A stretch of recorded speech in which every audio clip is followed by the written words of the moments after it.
That's a hell of a teammate. Hey. We are live and ready to go. Right.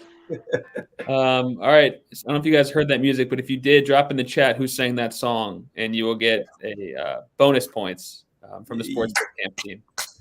Welcome everyone to the where you go, Ryan, all over it. Look at you, Ryan. We got a lot of Hall & Oates fans, Charlotte. Yeah, Love that. Love that. Weird that that's the first song that came to my head, but you know what? We're going to roll with it. Thank you, Mike, for the assist. I got you, Charlotte. I'm like, like Isaiah Thomas throwing out those assists, baby. Old Exactly. It was Isaiah during the Hall & Oates days. Man Eater, all that. I know the whole Hall & Oates. Whole catalog. Yes. Love that about you. I knew you were a real one, Mike. Thank you, everyone, for coming out today. Really excited to launch the Careers in Sports Media event presented by Fox Sports. My name is Patrick Stack. I'm the executive director and co-founder for Sports Biz Camps, which is the nonprofit organization putting this event on. I'm going to kind of kick us off here with a couple of things to ground the conversation and then get out of the way so that we can hear from Jacob and Mike and Charlotte about their particular career paths in the sports media industry. And you guys can ask them questions and we can continue talking about the wonderful musings of Hall & Oates. Also, John Bonney here as well. He's going to be following kind of what's happening on the Q&A and the chat. So I know we've got some people jumping in on the music trivia, which is great, but continue to use the chat throughout the event for any comments you guys have regarding anything that's being said, and also to build on a lot of the takeaways. So thank you again for coming. Really excited to have you here. I'm going to jump in and then get out of the way as quickly as possible. Lana, you got me? Yep, you're good. So thank you to everyone for coming. Thank you to our panelists. Thank you to our proud and appreciative sponsors, Fox Sports and Cast Iron Media. Truly, we do all this for you as students in partnership with these amazing organizations who allow us to do it at no cost to you, because it's the right thing to do in terms of giving you guys the insights and the access to the industry. So thank you again for everyone for being here. So at Sports Biz Camps, we kind of have two different pillars to our programming. One is college readiness programs for high school students to get you to and through college. The other program, obviously, is for career readiness, which is getting college students to careers and access to industry pros. So this is one of those initiatives. Everything we do is about the 3 A's: awareness, access, and acceleration. Helping you understand career pathways within the sports industry, giving you access to people that can help you understand what that looks like and how to get into that, and acceleration. So providing all of our programs at no cost, and also for students that stay engaged, scholarship dollars as well. All right, so as we start thinking about this particular program, we want you guys to get involved. This is not Professor Stack awkward lecture. This is an active learning environment, okay? So we've obviously got our panel here. They're going to be joining us from 4 p.m. to 5 p.m. Mike, Charlotte, and Jacob, and we'll be hearing much more about them shortly. Following that, you all are going to be able to sit down in roundtables for career conversations with representatives from both Fox Sports and also from one of our sponsors, Cast Iron Media. So that's a networking opportunity for you to sit down, ask questions about how they got to their career, ask questions about various things that you guys are facing as you're starting to make that really challenging college or career transition. Okay, so that's part 2 of today's program. 16 pros, as I mentioned before, from both organizations will be here. So thank you again to those organizations for your support. And now as we kind of jump in and get ready for it, I'm going to ask you guys to do a true or false question. So if the answer is true, give me a heart if you think it's true. If it's false, I guess, Lana, there's probably not even a thumbs down option. If you think it's false, give us a thumbs up. A wow. A wow. A wow would be a false, okay? True or false? It's not what you know, it's who you know or who knows you. A lot of hearts. All right, look at this, and it works. All right, so this is what we call getting involved, team. All right, this is an active learning environment. So lots of hearts. Lana, that's not you pressing the button, right? No, hands are up. Okay. So I would tend to agree with you. And I think as we start to lay the foundation for this conversation and really what we want you guys to take away from today, it's about who you know, okay? So who you know isn't just having access to that person, but you have access to that person so they can teach you what you need to know. And that's wherein lies the opportunity. And that's what we're here to talk about today. Who you know affects what you know, which affects where you can go. Okay? I also love gifts, if you couldn't tell. That has a term. The term we're using is social capital. And we're using a term because we want you guys to put arms around that concept, right? It's not just about networking. It's about accruing and understanding social capital. And you're going to hear that throughout our presentation today. And once again, the Career Conversations is a social capital building opportunity. I know you're looking like networking, but it's not. It's an opportunity for you to understand and build and accrue social capital that you yourself can use. What is social capital? It's like a currency. It's like money, or it's like crypto, I guess. It has value, and in fact, it can be invaluable. You might not know exactly how you could benefit from a relationship, but it could come back years later and really support you, right? So it's an invaluable resource and currency, something you can build. And then for our panelists today and for all the folks that are part of the roundtables, it's something you can lend as well. So hopefully you all are here because you want to build and understand it. But then 2, 4, 5, however many years down the road, you come back and you're lending your time and your social capital to high school students and college students behind you. So I know you get it, appreciate it. The concept of social capital. And as you're thinking through our presentation today and our panelists, I think they'll be talking at length about kind of how they were able to have some access to people and social capital and how it helped them in their career. And clearly they want to lend it by being here today.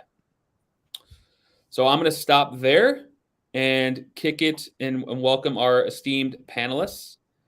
I'm very excited to have Mike and Charlotte and Jacob here. So the best way to start is introductions. Charlotte, we're going to start with you. I think we had talked about this a little bit. I'm going to drop your bio in the chat so people can get like the legit bio. But from you, your current role, hometown, and the best career advice you ever received. Well, I'm eager to see my bio as well. So drop that in there and I'll figure out where I came from. I am my official title, host and reporter at Fox Sports, mostly on the digital side, but I've been lucky enough to do some stuff with the broadcast teams as well. Wait, what were the other two? I've already forgotten, Patrick. It was my actual title. Hometown, best career advice. I grew up outside of Boston, but I live in Brooklyn, New York now. The best advice I ever got isn't specifically career advice, but it has become it. It was my mom who said to me that there's a line from the Talmud. My mom's Jewish, and that's a Hebrew text, and it says, if I'm not for myself, who is? If I'm only for myself, what am I? And if not now, when? And that to me just sort of encompasses all of it, because no one is going to advocate for you the way you're going to advocate for you. And no one really cares what happens to you as much as you care what happens to you, and maybe your parents and loved ones. And I think that the flip side of that is that if you're only looking out for yourself, you're A, not going to get anywhere, and B, it's sort of a useless existence. And if not now, when? It's like, you just got to go do it. The only way things happen are by taking that initiative. So I think that sort of hits on the key points for me. And I try to live my life that way, but it's also been invaluable for my career. Charlotte, look at you getting deep from the jump. I love it. Sorry. Also important to note, you guys get ready to get those heart emojis ready. So I just found out prior to this that Charlotte was nominated for an Emmy, correct? Can you shed some light on that? You're going to make me blush. Yeah, this is true. So the Sports Emmy Awards came out today. See, even the dog's happy. The dog is very happy. Either that or the Amazon person's here. Zandy, please. She got an Emmy nomination for a program she worked on, Outstanding Interactive Experience, Original Programming for Fox College Football, Ultimate College Football Road Trip, which she can elaborate a little bit on, but it's a heck of an honor for our company and for Charlotte and her whole team. Congratulations, Charlotte. Congratulations, Charlotte. Thanks, guys. Stop it. Mike, we'll come to you next. And I think Jacob's dog's probably still barking a little bit, so we'll give him a little bit of a break. So name, role, hometown, and best career advice. First of all, congratulations, Charlotte, on the Emmy nomination. You're going to win it. I really believe. I believe in manifestation, so think about it. It's going to happen. I'm Mike Hill. I've been a studio host at Fox Sports for the last 9 years. I actually started FS1. I was one of the first people there. Thanks to Jacob. We'll get into that in just a second. I was born in New York, but I was raised in Bessemer, Alabama. I was in the Air Force for 6 years. And the best advice, I don't know if me and Charlotte mom, they might be sisters, but it's similar. My mom told me one time when I was talking about getting into the business, she said, stop talking about it and be about it. Just go ahead and do it. If it is to be, it's up to me, So go out there and make it happen for yourself and believe in yourself, because if you don't believe in yourself, who can you expect to believe in you? So I've taken that and I've run with it for a 27-year career. And now I enjoy giving back some of the same knowledge that, my mom and other people have given to me. So I'm happy to be here. Love it, Mike. Thank you so much. There's already synergies. This wasn't even planned necessarily. We didn't talk advice in the pre-plan, so that's just serendipitous. And then Jacob, you're next, buddy. My name is Jacob Allman. I'm the Senior Vice President of Production and Talent Development at Fox. And hometown is Newport Beach, California. I was actually born there, and I still live here. And best advice I ever got, which will be something that kind of impact you all as you get further in your careers. But sometimes the best career move you can make is by not making a move at all. Meaning you might get offered an opportunity somewhere else. You might hem and haw and write down pros and cons and almost, I think the natural instinct when somebody reaches out to you with a cool, new, exciting opportunity, just same as if somebody new wants to date you, you're excited, it's new. Sometimes taking a step back and just saying, is that better than where I'm at? Don't ever forget when you're working for a company, the time you've invested, the relationships you created. And more often than not, if you're happy where you are, not moving is actually the best thing in staying pat. Mm-hmm. Love that advice. I think for a lot of our young folks that probably, wanting to bounce around from job to job, which can be beneficial in some instances, but isn't the only path to take. So love that advice, Jacob. All right, we're going to jump into it. Once again, I dropped some stuff in the chat. Our guy, John Bonney, here is our sideline reporter. John, say hello. Hello, everyone. So John came to this event last year. He's an alumnus, which is pretty cool. John, you're an alumnus. Look at you. That's awesome. So John is here to monitor the chat. So panelists, if you want to look at the chat, go ahead, but John's got you, okay? And then if you have questions, please ask them in the Q&A. John's going to be looking at that and bringing those questions up to the stage. We want to make this as interactive as possible. So please take us up on that. And once again, you can jam the hearts and the likes and the wows to give our panelists that kind of satisfaction. So first question coming out of the gate, college or career transition. I know it's a painful transition. We all miss college. Maybe we'll start with you, Mike. Your first professional experience out of college. So how did you get that role? And then one of the things we talked about was in that role, what did you learn that you still apply today? Thank you. First of all, I was in the United States Air Force. I served 6 years in the military. So I went an unconventional route. So I got an internship while I was in the military, went to school while I was in there. But the day I got discharged from the military is the day I got my first job in broadcasting. I could have taken a job because I was working at the National Security Agency. I had a top secret clearance. I still don't know how I got a top secret clearance. I still don't. Obviously, the government was not doing background checks like they do today because I still don't know how I got it. But anyway, that's neither here nor there. You can read the book and find out about that. But I got out and I could have taken a job in the private sector making $85,000, $90,000 a year, which at the age of 24 was a lot of money in the private sector if I would have gone into that. But I wanted to go into broadcast. I wanted to be a sportscaster. And so I sent out all these tapes. I sent out 75 tapes and I got 73 rejection letters. And one of the callbacks was telling me how horrible my tape was. And it was just one opportunity. That's I always say, all it takes is one right yes to give you that first opportunity and you can just run with it. So I got this call from Hagerstown, Maryland, 2 hours after I got discharged. And they asked me if I wanted to take a job for making less than $7 an hour. And I jumped at it because it was what I wanted to do. So what I learned first and foremost is it's not just about the money. It's about the passion. It's about the journey. It's about taking something that you enjoy doing, waking up in the morning and enjoying doing what you're doing. And that first 6 months of being in Hagerstown, Maryland, I just enjoyed doing what I did. And like I said, 27 years later, I'll always look back at that time, at that moment. And even though I'm making a little bit more money now, I'll look back and then say, that's the passion that I want to continue to have throughout the rest of my career. is having that love for what I do every single day. So that's the biggest takeaway I took from that first job. It's amazing. Thanks for sharing. Charlotte, how about you? I had a very unconventional path to the sports world. Growing up, I knew I wanted to be a writer. I knew I was a total ham, and I had no idea what I was going to do with that. I went to a small liberal arts college where I went into the career center as a senior because that's what everybody was doing. And I was like, okay, I guess I'll go meet with this guy in a suit. And he had a bunch of binders on the table, and he said, okay, so what's your dream job? And I said, well, I would like to be on staff at Esquire in Manhattan. And this sort of like fear takes over his face. He goes, okay, well, we don't know anyone in that world, but we know a lot of people in insurance in Portland, Maine. And I was like, oh, okay, so I'm a little bit on my own here. So I had started a blog, which in 2011 you could do.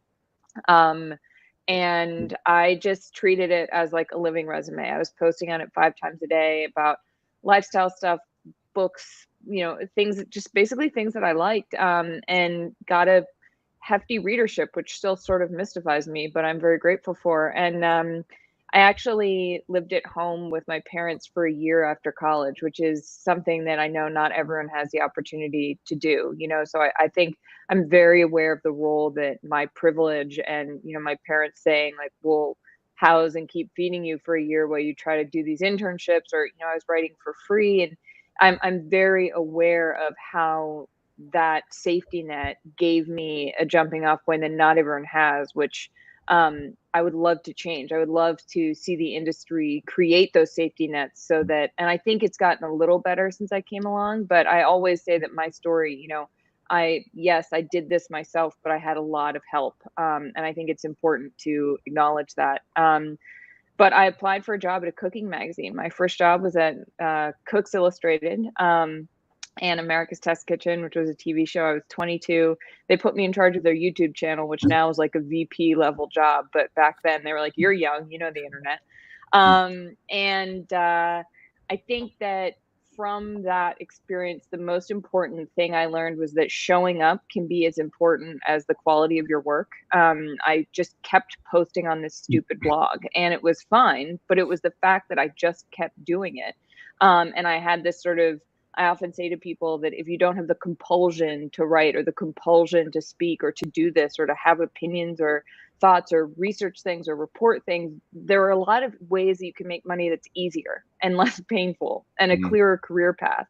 But if you find yourself just moved to do it, then keep doing it, because as Mike said, that's where you might not make a lot of money in the beginning, but that's where in the end it'll pay off. And if you're not passionate about something, you don't have that drive to keep doing it. But I also think it was just sort of a lesson in, I was 9 to 5. I sat at that desk every day for 2 years. I was doing mostly marketing stuff. I didn't love it, but I kept doing it, and it led to other opportunities. And I think that just sort of sticking it out is can be it can be hard to do, but it's worth it.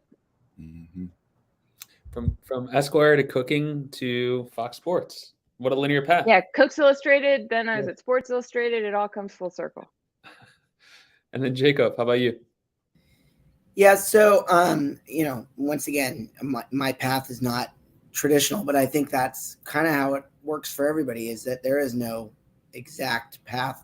My whole life, when you're 5-6 years old and people say, oh, I want to be an astronaut, I want to be a fireman, something like that. I wanted to be a baseball announcer. I wanted to be baseball play-by-play announcer. That was kind of what my brain was locked into. And I went to USC, studied broadcast journalism with a sports studies minor, worked at the student radio station like Harry Owens does at Syracuse, and worked in the athletic department, and was really kind of entrenched in that world at school. There was a lot of cool opportunities there. Flash forward to summer between my sophomore and junior year at USC, I got an internship at Prime Ticket, which is a regional sports network. It's now called Bally Sports West. Before that, it was called Fox Sports West, and under our umbrella. I had a good successful internship there, and they actually hired me they'd hire one USC student and one UCLA student during the school year as a paid production assistant. I got to do that my part-time my whole junior year. Summer between my junior and senior year, I'm home, and out of the blue, I get a phone call. Way back when, this is before these little things called cell phones. We used to have phones in a house, and there was a thing called an answering machine. Think of it like your voicemail. But they left a message. A guy from Fox Sports, a guy named Doug Jackson, said, "Hey, this is Doug Jackson at Fox Sports. Just seeing if you have any interest in the NFL, and I would love it if you give me a call back." So Fox, 6 months earlier, had got the contract to broadcast the NFL and was actually coming on in the fall of 1994. David Hill, our original president, was looking for people that younger people that weren't afraid of technology, was going to be doing a lot of stuff with computers and the like. Mm-hmm. Somebody at USC actually recommended me. I still to this day don't know who. And I started at Fox the summer before my senior year, worked there part-time. And then when I graduated, I was just, there was not a full-time job waiting for me, but we were such a small company. I just didn't take no for an answer and just kind of hung out in the building and just kind of did stuff. At that point, we only had the NFL, and we actually had the NHL, which it seems like, is not something that people think of with Fox Sports necessarily. And I just made it happen. I just kind of was around, and when there was going to be an opportunity, I was going to get it. And before that football season started, I got a full-time opportunity in our research department. So think about, looking up stats like, how many games has Tom Brady started and won in his career, any sort of crazy stats. We did that all internally. And I worked for a specific broadcast crew, which was our number 2 broadcast crew, and kind of primarily with what we call a broadcast associate, who is produces the graphics during a game. So if you're watching a game and it has any stats on the screen, that person works with a graphics operator and kind of creates that information. The name of that broadcast associate I worked with in my first full year out of school was a guy named Eric Shanks, who now is the CEO of Fox Sports. So it's amazing how small things can be, and also the amount of people that are still at Fox Sports for that long. And so I kind of was already working at the company I was working for before I graduated. Very, very awesome. And I'm sure it's cool for you, like Charlotte and Mike, like to know Jacob's story. You guys have never really talked about that before, honestly. I think it's awesome. I think that's a story in itself when you're talking about when Jacob started at Fox Sports, and there's a relationship he has with a guy named Eric Shanks that's there. Yeah. And Eric may not have been a huge, important person at that particular time, but developing that relationship over a period of time, you never know where people are going. That's why I think it's really important. I tell people this all the time, no matter who you are as a production assistant or if you're the president of the network, treat people with class and dignity and grace, because you don't know, because the people that work for you today can be your boss tomorrow. I've seen that happen before. I've seen it happen plenty of times where I was working in Nashville and I had a news director and we was looking for a weekend person. And the news director came in and asked me about this particular person. And he said, yeah, I was going to hire this other guy, but he used to be a sports director when I was interning in Oregon. And he treated me like, you know what? He said, I will never hire this guy. So he was in a position to hire and fire at that particular time. So you don't know what people are going to be able to do in their careers. Now, obviously, some people have to earn and gain your respect. We get that. But go in and treat people. I don't care if it's the garbage man. I don't care if it's the maid. I don't care if it's a production assistant, person running your prompter. Know their names, know their background, know their story, know everything you can about them, get to know them and treat them as a colleague. Jacob is pretty much, when I came in, is my boss, one of my bosses. And, he always treated me with love and respect. And, I came up through the ranks or whatever, but I tried to be a good person. more so than anything. And when I left ESPN to come to Fox, I had to humble myself because I left ESPN doing Sports Center and doing NFL Live and every show in the building. And when I first got there, I don't know if you remember this, Jake. When I came out to LA, I was doing sports updates, 15-second updates. Yep. And I was like, you know what? It's a job. I don't care. I'm in the building. I'm in the house. That's all that matters. So we made that point to Mike. We said, hey, this is a way for us to get your foot in the door here. We have bigger plans for you. We know what you're capable of. And Mike was humble and willing to kind of bet on himself. Yeah. So and that's important. So everybody needs to do that. So I just said all that to say this. Just treat everybody, no matter who it is, with the respect that they deserve. Yeah, and I think that's a really good point too. We think about like social capital, or we think about like building relationships. It's flat too. It's not just up or down. How you treat your classmates or how you treat your colleagues can just as important as you treat your boss. Because those are also the people who can talk about you and say things to other people who will then spread that. And in an industry where you really all you have is your name, it's, you know, you can only control so much of how you're talked about and how much of your image, and a lot of people's biases come in when they're talking about you. But if you know that you've done everything in your power to control that narrative by being a decent person, it's a lot easier to go to sleep at night. And you'll find that doors will open themselves, right, because of that. And when you was talking about, I love that you guys use social capital instead of networking. You can gain a lot through social capital, but you can also lose a lot through social capital too. You know, one thing I gathered from the first time we started talking here, and I put it on my Twitter page, is like you can meet a lot of people in this world, but you know, if you're somebody that nobody wants to work with, if you're a butthole, I don't care how good you are, people aren't going to want to hire you because we're all talented in a sense, right? See, Mike and Charlotte could be up for the same job and we're both good at what we're doing, right? And Jacob could know both of us, and he knows that I'm a terrible person or a good person to work with, and Charlotte's a nice person, but our skill set's the same. Who's going to get the job? The person that you want to work with, the person that you feel like I can have a good relationship with outside of that job. Sure, the skills come into play, but at the same time, if you're somebody that nobody wants to be around or work with, or you're just I hate to say prick or whatever, then I'm sorry if anybody's out there offended. Sometimes I just can't, the right words don't come to my mind. But if you're a prick, then you know, nobody wants to work with you. I don't care how good you are, and it's not going to last. And we've seen plenty of people in our business who right now to this day really can't get a good job because of their personality and their characteristics instead of what they're able to bring to the table on air.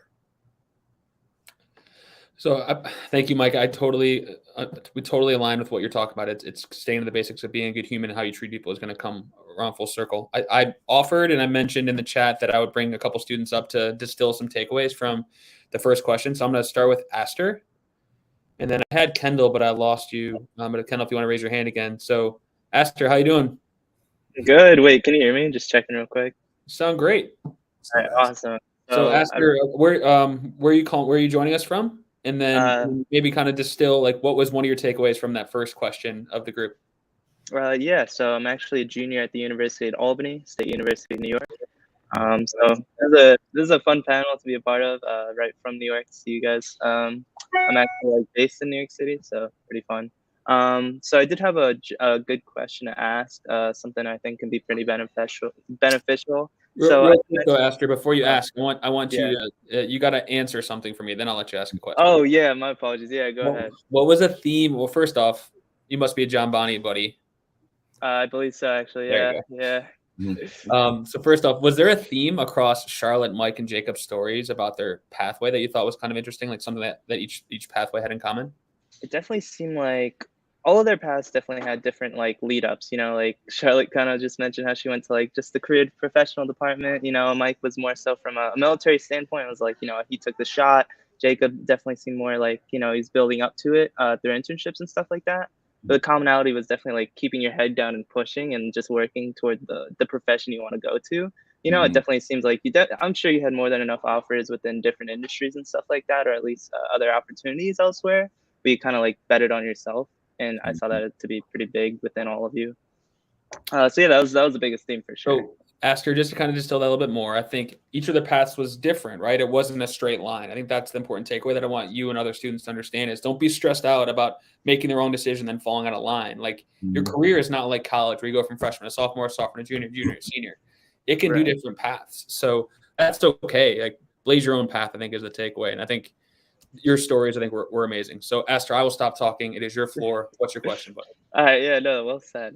So like I mentioned, I am a junior at UAlbany. So my question is, as a student searching for internships and job opportunities within sports, basically dishing out resumes and cover letters left and right, what would you say has helped you keep pushing and grinding to land that foot in the door within sports? And, just something that like helped keep you like grounded and kept you pushing basically. Yeah, that was it. So advice for Astor. He's grinding, but help him see the light at the end of the tunnel, or give him some advice. Jacob's the one that gives out the internship, so start with Jacob. There you go. No, my best advice would be the amazing thing in 2022 is you can get in touch with almost virtually anybody through, social media and the like, and it's easy to say, oh, I watched Mike Hill on TV. I read Charlotte Wilder's column or saw her something she did digitally and reach out to them. I think it's smart to do some research and to Mike's point, like figure out the people that are hiring and those people are not going to be on screen or, doing video or writing, read articles. There's so many resources, follow the right people on Twitter, something like the Sports Business Daily, which comes out every day and has a ton of names of people in the industry at all the various companies. Follow them, try to connect with them on LinkedIn, reach out to them, DM. Those are the kind of the people that are going to make those opportunities happen for you. They're the people behind the scenes are going to be, you could have a person like Mike Hill be a wonderful mentor, but Mike is going to eventually connect you with somebody in my shoes, so just be strategic a little bit on who you reach out with, and realize that 99 no's are superseded by one yes. So some people won't reply to you. Some people will be very gracious with their time. You're going to get all extremes, and you just can't be discouraged. It's a competitive world out there. It's the biggest thing. Don't get discouraged. Like Jacob said, you can reach out to me, but what I'm gonna do is I'm gonna reach out to Jacob. I mean, I hit Jacob at least 4 or 5 times a year with somebody like yourself looking for an internship at Fox Sports, and I'm like, have you? I think I just did that. Like, did I do that last week, Jacob? And yeah, and he just said it closed. So I just did that with somebody last week. But that's the most important thing. Do your research. Don't get discouraged by it. And once again, you're going to hear a lot of no's or no replies whatsoever. Just keep on pushing. And I always tell people this: play the game. It's important to be genuine. Don't get me wrong. Be yourself, but at the same, play the game, because especially people on air, and I'm speaking for a lot of people because I know them, they're very cocky. They're kind of arrogant. They like praise. Don't get me wrong. So if you come at them and you're like, hey, I enjoy what you're doing on television. I saw that segment, blah, blah, blah, this and that, blah, blah, blah. And you get their attention, and then you kind of butter them up a little bit. They're like, hey, I'm a junior at Albany, blah, blah, blah. I'm trying to get into it. I would love to do exactly what you're doing. I saw your path, asking questions. I'm like, hey, is there a chance, like you guys have any kind of internships? That's the way you start that conversation. And then once you butter somebody like me up, and I'm going to be like, oh my gosh, I like Astor. Let me hit up Jacob, man, because this Astor guy's great, because he's telling me everything I want to hear right now. I'm going to hit Jacob up. I'm like, you should hire Astor because he's wonderful. He's awesome. But also, I know your credentials are going to be there as well. So I think that's part of the game as well. It's just kind of like Jacob said, doing your research, not getting discouraged, but also pushing and going for it and not listening to the no's, but just look for that one right yes. I also think the more specific you are in reaching out to people, if you say, hey, I liked this thing you wrote for this reason. I thought this thing spoke to me. I liked this segment you did because you got at something that other people don't. Like, tell the person that you're actually paying attention, not that you're copying and pasting the same thing to everybody, because Mhm. not only does it make people feel good to hear nice things about themselves, it shows them, oh, this person has critical reasoning skills. This person can understand what makes something good, so then maybe they can do it. Or maybe they can work behind the scenes to make this better. And I also think a part of your question that I really liked was, how do you keep going? You know, like, how do you keep your nose to the grindstone? And I think it is tapping into a well of confidence that you just need to keep for yourself, which is like, I can do this, and harnessing that in a competitive way. Being like, why shouldn't it be me? You know, it's like the Bengals in the Super Bowl. Why should, you know, Joe Burrow was like, I don't want this to be an underdog story. I don't want it to be why not us. It should be us. And I really think that mentality is a huge part of what got them there. And I know that I definitely harnessed some level of, you know, I want to beat the boys at their own game, as a lot of people had seen it. And I think that sounds sort of silly or sort of juvenile maybe, but it was something that really kept me going, of sort of proving that you can belong in a space, even if there are people who might not think that you do. And so all of those things, and keeping all that in mind and sort of using it as, on your worst day, you're like, oh, okay, I'm going to keep going, can be helpful. Keep on going. Aster, great question, Aster. And kudos to you for showing up today. Kudos to you for raising your hand and asking a great question. That's a great first step, buddy. Put yourself in the room. Yeah, thank you so much. It was actually really insightful, so I appreciate it. Good luck. Actually, of course, it was insightful. All right. Get up, Jacob, You for never the know. internship. We'll see you. You got connections. Kendall, how's it going? Where are you joining us from? Did you have a question for the group? I'm joining from Milwaukee, Wisconsin. I'm at a small liberal arts out here. And my big question for the group was, maybe Miss Wilder, you can resonate with this question, but someone coming from a smaller liberal arts college with not many networks or connections to the big corporations out there, how do you put your foot in the door? How do you get out there in the sports industry? That's a great question. I think for me, my path was obviously a little circular, or that's not the right word. I'm a writer. I think for me, it was getting a foot in the door in the world I wanted to be in, which was media. Starting at a cooking magazine, it's like, how did you end up at Fox Sports? And, you know, every day I sort of pinch myself that it worked out. But I think taking that job, knowing that the skills I was building, the reporting skills, the writing skills, the technical skills, the producing skills, all of those things can transfer from no matter what you're talking about. So for me, that was the path forward. I didn't even know sports was going to be the place that made the most sense for me. So you guys are all way ahead of me in that sense. But once I did realize that it was a place that fit my personality and the kind of storytelling I wanted to do, I had already worked in that world enough to have made connections, largely through Twitter, to be honest. I think social media has been huge for me. The first job I had in sports was at USA Today. And someone there reached out because they'd seen my work on Twitter, and I had done some sports, but not primarily. And when they wanted to hire me, I was like, I'm not a sports writer. And they were like, but you're a writer. You can learn the sports part. So I think getting all of the skills you can that make up the basis, because sports is just remembering who did what when.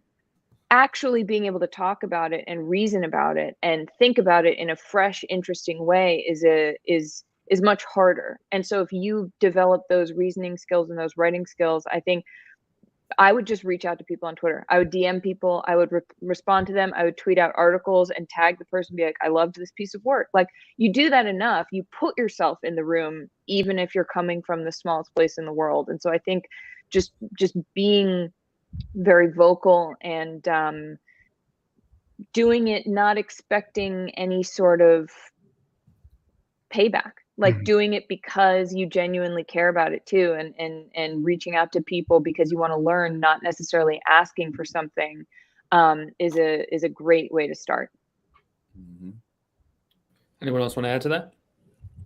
Well, Patrick, you said to follow Charlotte on Twitter. I would recommend that for everybody too. She's funny, she's smart, and come on.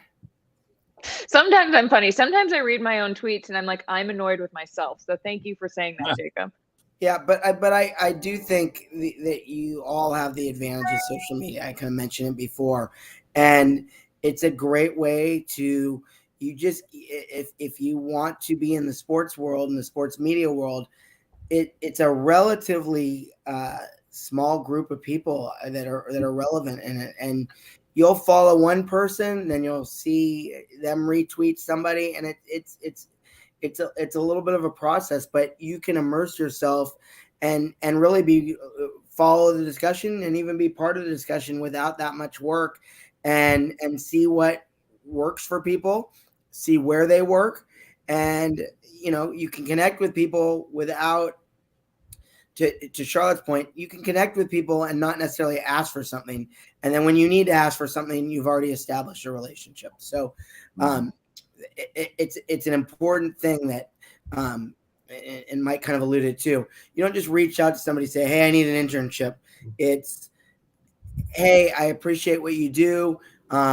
You work at CBS Sports. I really appreciate what you guys did with the with March Madness. You guys, couple cool moments, whatever it may be.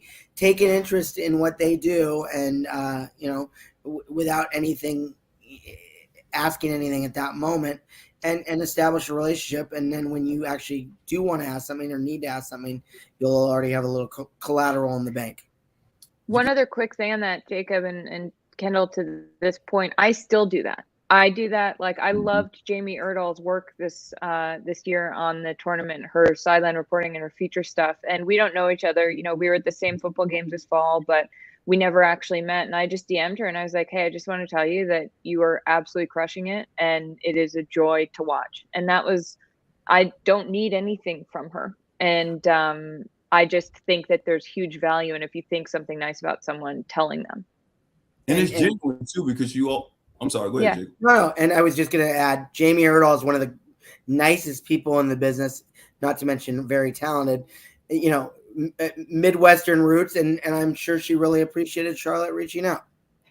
And you will always continue to do that, no matter how high you go in the business, how big you get in the business. You should always reach back and give kudos when you can, when it's necessary. Because on Twitter, especially somebody that's public facing or whatever, we get all the negative stuff all the time. We see all that. So it's nice to see something nice pop up on your screen or in your DM every now and then, talking about some of the good things you're doing. And even when you're making transition, I'm doing it now. I've been in the business 27 years, mostly in sports. And now I've kind of transitioned into news, entertainment, reality shows, producing behind the scenes, got my own production company, whatever. So I'm evolving as well. And I'm reaching out to people that I'm trying to, get into that part of the business as well. But once again, doing it from a genuine place and really caring about the person and not just trying to use that person is really important.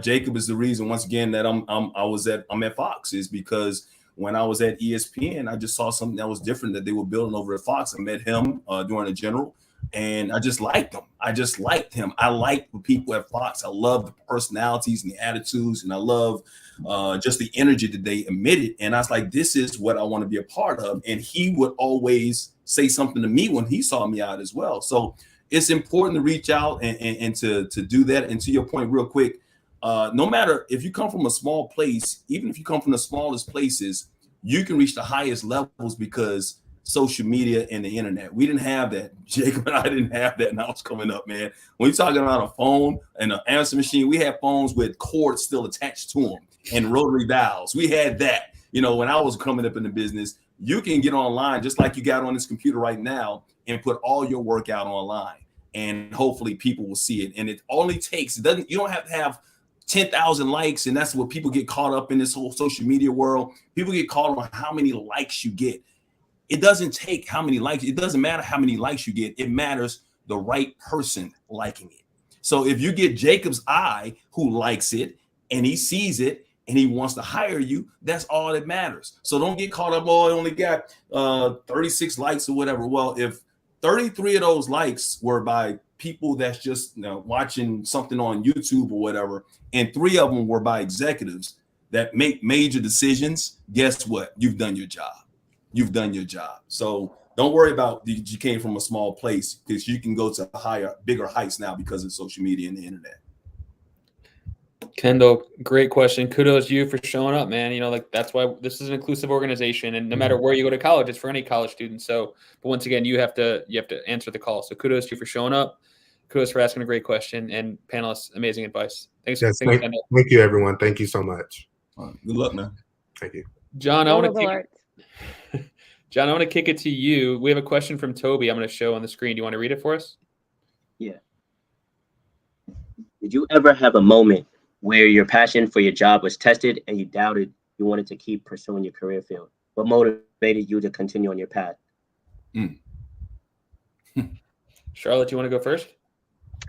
Yeah. I've had many. I can map the streets of Brooklyn by where I have gone for walks and called my mom and been like, I cannot do this anymore. And I think just saying it is such a good test of being like, oh my God, if someone took this away from me, I might die. It's like, no, you can't do it anymore because this is the only thing you want. And it sort of tests your own, hearing yourself say it is like, you know, and I've been in very challenging situations in the workplace. I've been on staff at a bunch of different companies. I have definitely run into issues of sexism, implicit or explicit, every place that I've worked. There have been some days where I've been like, if one guy screws one other thing up for me, I'm gonna explode. And I do think that the desire to continue to prove that I belong as much, or to prove that not even that I'm a woman, but that I'm doing it with a different perspective and a non-traditional form of sports broadcasting is what keeps me going, because I think that it is really hard, and it's a very competitive business. It's very cutthroat. A lot of people, the public side of it can be difficult. You know, people have said really awful things about me on the internet, and just the desire to not stoop to that level and acknowledge it, but to ultimately have the last laugh by succeeding and doing it in a way that I think is authentic and kind is what keeps me going. But I've definitely had those moments. It's a really good question. Mike, I go through it all the time. I mean, like even when I was supposed to be at the Mecca of Sports, when I was at ESPN, I had plenty of doubts. I had plenty of people trying to tell me how to be, how to act, how to present myself on air, and what to do. You know, Charlotte brings up the fact that being a female in sports, you know, like sometimes being a black man in sports is also difficult as well. And I'm not saying that it doesn't benefit sometimes, whatever, but I also hear some of the sexism that Charlotte's talking about. When I was at ESPN, I would hear guys talking about how women didn't belong in sport, and that would bother me, you know, because I have two daughters. Obviously, I got my mom, and I was raised by women, and so you hear those types of conversations being had by your colleagues or people in sports, or even be going into locker rooms and hearing athletes saying that they don't want women in the locker room, whatever. You know, you have your doubts. You have your doubts. My biggest doubt came when I was in Dallas, and I had this trajectory. Got out of the military once again, like 2 hours after I got out, got my first job, and I was in New York within 4 years. I went from Hagerstown, Maryland, making less than $7 an hour, to New York City in 4 years. So I was fast pals, being written up in national magazines, and the trajectory was great. And then 9/11 happened, and my show got canceled. And when our show got canceled, it was the first time I was out of a job. I went from the stability of the Air Force to being without a job after 5.5 years of being there. And then I went to Dallas and got a job there, and it was the worst experience of my life, not just my professional life, but my personal life. And I went into a deep depression, and I worked for a guy. I'm not even going to get into it, but there's a lot of things that happened during that time that made me doubt myself, doubt my profession, doubt if I wanted to get into it. And so I've been there before, but I was able to overcome because people in my life, like my mom and my friends, you know, they believed in me. And deep down inside, like Charlotte said, I had to believe in myself too. And I was like, what would I do if I did not do this? And I couldn't come up with an answer, because this is my passion. This is what I want to do. This is what I'm going to do. And I always say, sometimes your biggest burdens turn out to be your best blessings. Well, in my career, my biggest burdens have turned out to be my biggest blessings, because when I was in Dallas and I got fired. If I didn't get fired from Dallas, I would have been content working there as a weekend sports anchor for a long period of time. And the man that fired me just retired. So I would have been his weekend sports anchor for a long period of time. If that would not have happened, I would not be been looking for a job. I would not have gotten to ESPN. I would not have gone it because my next step was ESPN.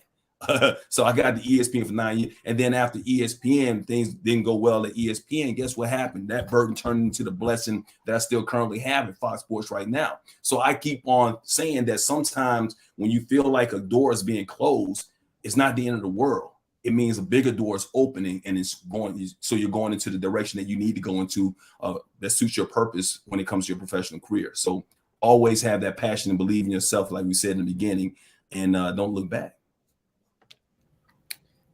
Awesome answers. Yeah, Jacob. I had mine's a little bit more straightforward. I just had a bad boss, and I was worked under that person. And really, they were more experienced in the industry, and I think felt threatened by me, and didn't like that. I probably was a little better at some things than them and smarter and hard, in a different place in my career, probably harder working, younger. And just, they didn't want me to succeed. And they put me in a position where they weren't giving me opportunities and kind of holding me back. And sorry, we have a dog. Working from home, 2022. And it was frustrating. And I thought of leaving the industry and got, I had a uncle who's a stockbroker and needed somebody to work for him. It crossed my mind that I might even do that. He didn't want me to do it. He was like, no. I stay with your passion. But it's hard when you're in a situation that you don't think you can get out of. So, you just gotta kind of hold firm and believe in yourself in a moment like that. Mm-hmm. Great answers, all. I want to bring up Reese had raised his hand earlier, and then there's a question from Emmy, and then believe it or not, we're coming up on time. So it flies fast. And it's so funny. We had scripted a bunch of questions, but this is so much better, right? Organic, man. Just having a conversation. Well, and like your answers are so real. Like that's how we want it. So I really appreciate it. Hitting on the things we talked about anyway. So yeah. If you didn't know, Reese goes to Maryland. Oh, I mean, Turk. You don't say. And Mike, I'm going to take your advice and butter up all three of you before I ask my question. So Mike, that station, my friend is now a sports anchor at that station. So it's kind of crazy that's crazy. Charlotte, I listened to your podcast with Jessica Samantha at Sports Illustrated, and it was one of the greatest times when I was at community college. And then Jacob, I don't know, you probably know this person, but Amy Leone is on the advisory board at the Shirley Povich Center for Sports. We all know her, and she's actually, I think she's eavesdropping on this panel. She might be in the audience. Amy, are you in? Oh, Amy is there. You got a woohoo even. So yes, I talked to Amy about a year ago, I think, when Zoom was the new normal. So I'm just really glad that Sports Biz Camps did this thing, and Patrick knows me from last year. So, but my question is, you guys talked about your paths and how different they are, and one thing that I'm struggling with now is like imposter syndrome and like seeing friends who I know in the industry already like getting jobs and other people who I know that are graduating in May, like me having jobs set up. So how do you guys like try and like not feel that imposter syndrome when you've gone about your journey and your path in this business? First of all, I don't think anyone who is good at what they do and wants to keep getting better ever feels completely solid. I think that if you feel like, oh, I've got it made, I'm great, I don't need to work anymore, or change anything or try any harder, that's when you start losing, and that's when you've kind of already lost. So I think that being gentle with yourself, and when you feel that way, acknowledging that it's just a sign of your drive and your desire to improve. I will also say that I think no matter what level you get to, comparing yourself to other people is always going to be something that you have to fight the urge to do. It is so natural. Even I'll go on Instagram and I'll look at someone who I might think is maybe in a position that I would like to be in, or having an opportunity that I would like to have, or it's just a high profile one. And I have to think to myself, do you actually want that, Charlotte? Or do you just like that they are getting the validation? And is that, you have to be really honest with yourself, and you have to look at yourself and think in your sort of ugliest moments, like, what am I actually feeling? And no, there is someone, I guarantee you, Reese, who is looking at you being like, man, Reese really has it made. Like, he's done this, he's done that. Like, you need to keep perspective. I know that for anyone I look at and might have those twinges, envy isn't about the person that you're looking at, it's about yourself. And so if you can turn the mirror and be like, okay, what does that say that I want? It's a great gauge for telling you what your drive is and where you want to be. And then you can separate the other person completely and just be happy for them, because you're like, oh, this is just telling me information about myself. And I think that it's really critical to even just take breaks, like set time limits on Instagram. Like, don't look. Sometimes if I'm having a bad day, and that's where, to what Kendall had asked about, we have bad days all the time, and I might look at Twitter and have a bunch of mentions that I'm an idiot, and then I get one DM from someone like Kendall, and it's like, and I can't tell you how many times I've gotten that and replied to the person being like, I can't tell you how much I needed to hear that today. Thank you so much. And so I think just taking care of yourself and separating yourself and knowing that you're doing everything right, and something is going to break if you keep pushing against that door. The biggest facade that we have in society today is social media and Instagram. So you notice that people don't always put up their pain on social media. They put up how well they're doing, but they're going through stuff as well too. So you got to put that in perspective. They don't always put up, oh, I'm having a bad day. I just learned how to do it myself, going through my own therapy because of all the issues I had in the past. I'm like, I refuse to just put up great things about myself on social media. So if you see my Instagram page, you'll see the good. You also see that I'm having bad days, because if I'm going to be a role model or an example out there, I want people to know that they're not alone, that you're not going to always have a utopia. It's not always going to be, rainbows and unicorns. It's not always going to be that way. So first and foremost, take a break from all that and realize that no matter how great they seem they're doing, they're not doing as great as they seem like they're doing on social media, right? And those same people are also looking at you, Reese, and saying, wow, I wish I could do what Reese is doing. They wish they could take bits and pieces from your life as well. So when you talk about imposter syndrome, first and foremost, brother, believe in you. Believe in you. There is only one you. God made your DNA and nobody else has your DNA, right? So there is something that's unique about you that nobody else can duplicate, they can't replicate, and they can't even fake it good enough, because it's who you are, right? So if you know deep down inside this is what you want to do, how you want to do it, and how you're going to pursue it, then do it. Because what is for you is for you. I'm very spiritual when it comes to that. What is meant for you will be for you. And don't look at what they have and just, hey, congratulations. Make that part of your hunger, brother. Make that your hunger. That's like, you know what? He got his. I can't wait to get mine, because mine is coming.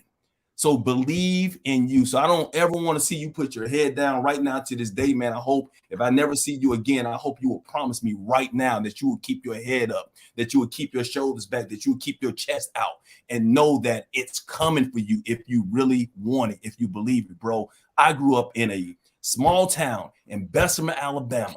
Didn't have a lot growing up at all. Went into the military, didn't have a hope in the future. I had people, even my best friends, telling me, you will never be on television. You got to sound a certain way. You got to act a certain way to do it. I had relatives telling me I couldn't do it.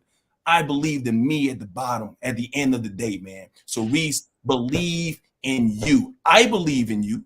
So you need to believe in yourself. Who can you expect to believe in you if you don't believe in yourself, brother? Right? So forget about what they're doing. Care about what you're doing. Every day you look in the mirror and say, I care about this man right here. I can applaud them and I will appreciate them and I will support them. But before you do all that stuff, all that great energy, put most of the energy in you. Last point. You have to breathe, brother. Because if you don't breathe and you watch you're going to suffocate. Because when the plane is going down, right? And I know I'm throwing all these crazy analogies out here, but this is important because I need you to hear me right now. I'm looking right at you. I don't care about nobody else, right? Take care of you first. Take care of you first, right? When the plane is going down, what do they say? They say when the oxygen mask come down, right? You put your oxygen mask on first before you place it on the kids, whatnot. Take care of you, man. Well, you know, and you can't help other people breathe if you're suffocating. You understand what I'm saying? So once again, take care of your mental. I'm sorry, I know it went long, bro. That was I good. love it. Patrick, I'm gonna need the recording of this so I can play that back to myself when I'm feeling down. No, you play it to yourself. I said it. Now you put it in your head and say it to yourself. And don't ever. I don't even want this. I had to look up imposter syndromes. I didn't even know what it was, bro. Or whatever you would have had to look it up. I didn't. Don't ever use that term ever again. Ever. Can you promise me that, brother? I can promise you that. And if you need something, you can call me. I guarantee you'll answer. All right. I'm there for you, bro. Appreciate it. Reese, I'm not going to try to follow that, but I'm just going to say one thing.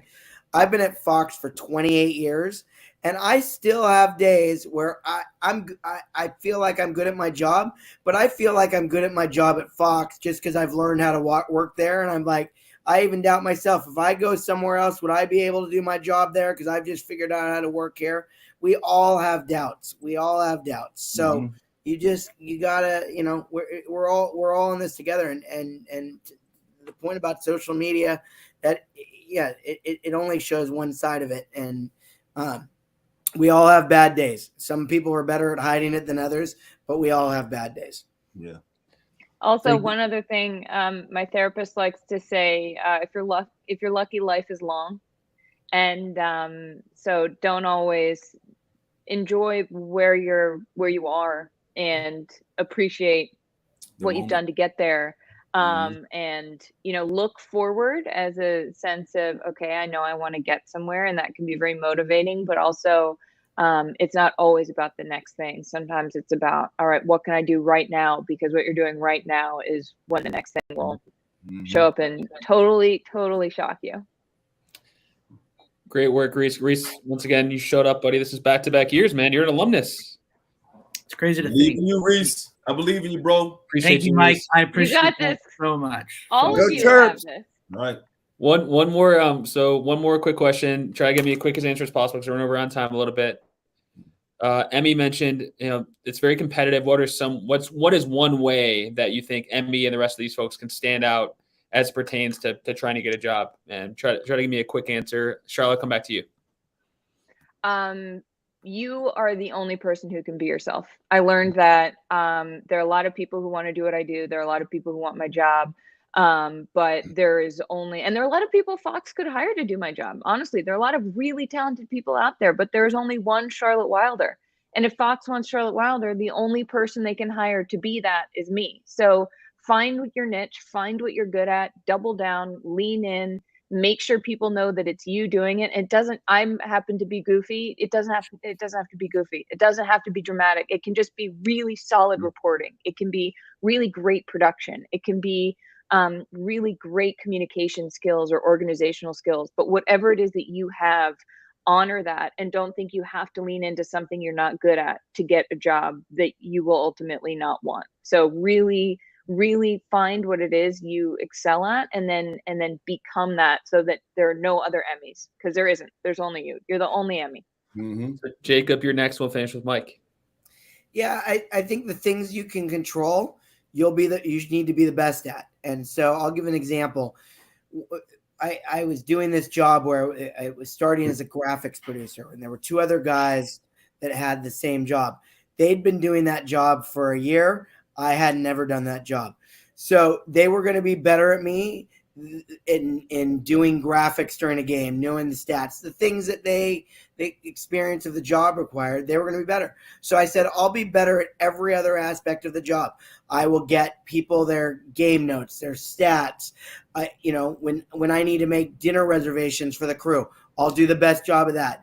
I'll make sure we get the rides from their hotels to practice. Everything I could control, I was going to be the best at. The other stuff I'd learn and figure it out, but the stuff I could control, I'd be the best at. And everybody would say, oh, he's actually better at his job than the other two people, despite them being around for a year. Make up for it with what you can control. Thank you, Jacob. Mike, finish us off here. Quickly go above and beyond, like Jacob said. Don't do what's expected. Do more than what's expected. And don't do it just for a check as well. As Charlotte said, be unique. There's only one you. I will add, be versatile. I know one of the best things that's on when somebody talks about my bio, my resume, the most important adjective on there is versatile. You know, he's versatile. You know, I can do every job in the building. That means if I got to do college basketball, I do when I first came in, do UFC, I will learn everything in the building, even behind the scenes. I'll learn how to produce, because that will keep you around for a long time. And lastly, just be a good person. You can have all the skills in the world, but if you're once again, you're not a good person, you're not going to last. But if you're a good person, I know that's part of the reason why I've been around for 27 years. I might not be the best at everything. I try to be the best, and I feel in my head that I'm better than most everybody else. But I'm going to be versatile. Nobody's going to work harder. Nobody's going to be more prepared, and nobody's going to come to the table with the right type of energy than me. I feel that way, and I think that's what's kept me around for a long period of time. Team, let's get some applause going. Let's hammer that applause emoji. Amazing work, all amazing work. Thank you so much.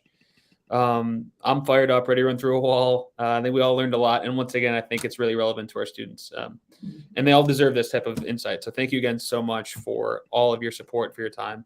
Just for you guys, we don't pay these folks to be here. They're doing this out of the goodness of their own heart and their generosity. So thank you again for being here. We appreciate it so much. Thank you, guys. Good luck, Good everybody. luck to all of you. Yes. All right, so we're getting ready. Lana's on here. This is like the Oscars when you're like getting like booted off the stage. So Lana's on here to explain a kind of the next steps. So as I mentioned at the outset, guys, this is the first of two parts. So I want to just give a quick overview of what's going to happen next. So that was awesome. Patrick, What'd you say? do we have? You can jump now? off. Yeah. Thank All you. right. All right. Thank you, Bye, guys. Thank you, everybody. Bye. So that was awesome. Next steps, career conversations. So we've got 6 different tables, really 5, based upon different career paths within the sports media space. Marketing is at table 2, sales is table 3, operations is table 4, production is table 5, digital and social media is table 6. So if you have interest in one of those career paths in sports media, you go to that table. We're doing 2 different 30-minute sessions. So if you go to one and it's packed and you can't get a seat, that's fine. Go to a different one, and then we'll break. After 30 minutes, you can go to that table, okay? As I mentioned before, you're going to be talking about career pathways, understanding how those folks got to those career pathways, and asking any questions, especially maybe some follow-ups to what happened on that panel, okay? So we'll do 30 minutes each. I also want to mention, while I have you all, we have some internship opportunities for students that come through our programs. This is John. This is actually how we met John last year. He's part of a Navigate Toolkit program. It's a paid opportunity with our sponsor, Navigate. So that's one program that you can consider applying towards. There's a second program in partnership with Octagon as well. So we'll share more information about these programs, but we'll be remiss if we didn't promote it while we had you on stage. And then lastly, this is the first of 2 additional days of programming. The Hiring Insights Expo presented by Revel XP starts tomorrow at 3 p.m. It's similar in nature. There's a panel discussion, there's career conversations at roundtables, and then there's actually a speed networking component as well. So 3 different social capital building opportunities for you all. All right, I'm done. Lana, the floor is yours. Awesome. Thank you so much, Pat. I am going to drop the table maps for our pros. And then once I end the session, everyone will be pushed into the social lounge where you'll be able to see all of the tables. So please click into there. And then if you see that there are some seats still open, please try to fill out all the tables. And then we'll let you know when to switch. Anything else, Pat? No, great work. Really, really amazing work, guys. Thanks for all the questions and for the insights. We do this for you, and I think you made it a really enjoyable experience for the panelists as well. So thank you so much. Awesome. And then if you find that there are no seats available, just wait until a seat opens up, and then you can click right in. All right, after guys. the 30 minutes, just important to note, we don't want you guys bouncing around during the first session. So after the 30 minutes, that you can go to that table, okay? Yep. And if you have any issues with your mic or camera or whatever it is, I'll be at that SBC support table. And you can also DM me and I'll figure it all out for you. Thank you all. Thanks, John.